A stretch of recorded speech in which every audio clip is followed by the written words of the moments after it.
Actually, dati pa naman kami nag-e-exist. Ngayon lang talaga kami nabibigyan ng chance. Hindi lang kami ang trans women sa mundo, hindi lang kami ang trans women sa Pilipinas. Sobrang swerte lang namin na kami yung magre-represent ng bawat kwento ng bawat trans woman sa bansang ito.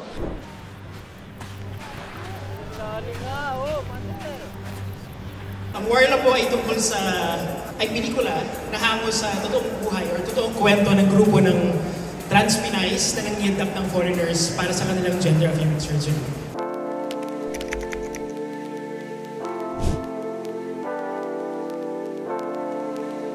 Una, nakaka-overwhelm and para siyang fever dream kasi hanggang ngayon feeling ko na nanaginip ako na posible palang mangyari to. And excited kasi kung kami nga naloka sa proseso ng pagbuo ng film na to, paano pa yung mga taong hindi natunghayan yung kung paano namin binuo to? Actually, hindi siya in-offer sa akin. Nag-audition ako for it. And si Kevin, thankful ako sa kanya kasi kinakitaan niya ako nung skill and yung magic or yung special something na hinahanap nila for KitKat for the role that I got.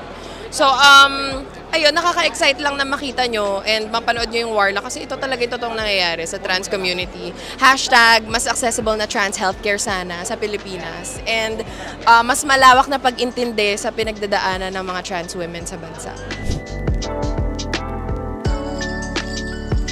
Ako kasi, lumaki talaga ako sa theater. I started theater when I was 8. Tapos nag-transition ako noong 2019.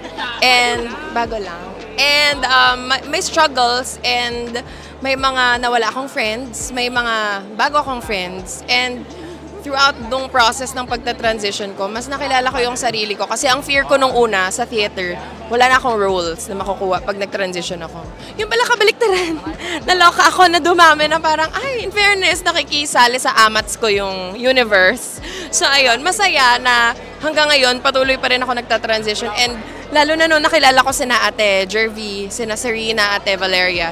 Sobrang lumakas yung kagustuhan ko na ipagpatuloy yung pagta-transition. Siyempre nung una, may mga ano sila, inhibition sila na, yung katawan mo ha, kasi yan yung puhunan mo, yung itsura mo, ganyan.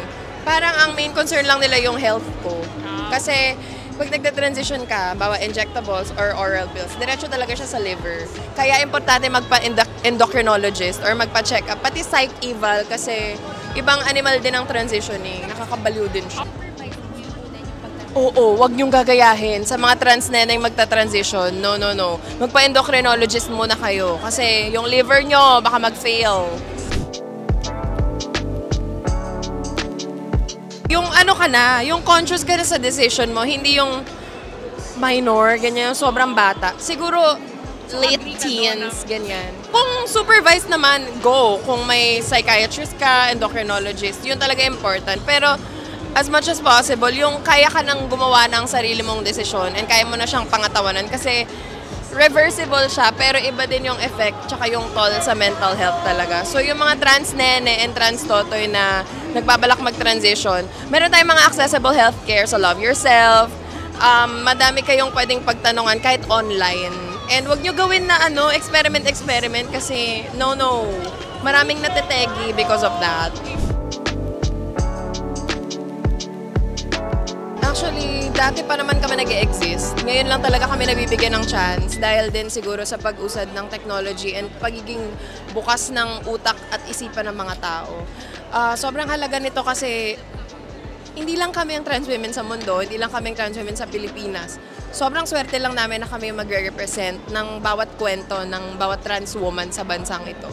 So ayun, may ganito talagang nangyayari. Hindi man mukhang tama sa paningin ng mga tao yung paraan nila ng pagkita ng pera, ng funds. That's the reality. And yun yung nangyayari. Kesa naman i-sugarcoat namin na everything's okay, goody-good lahat. Hindi. So yun, reality talaga ipapakita sa inyo.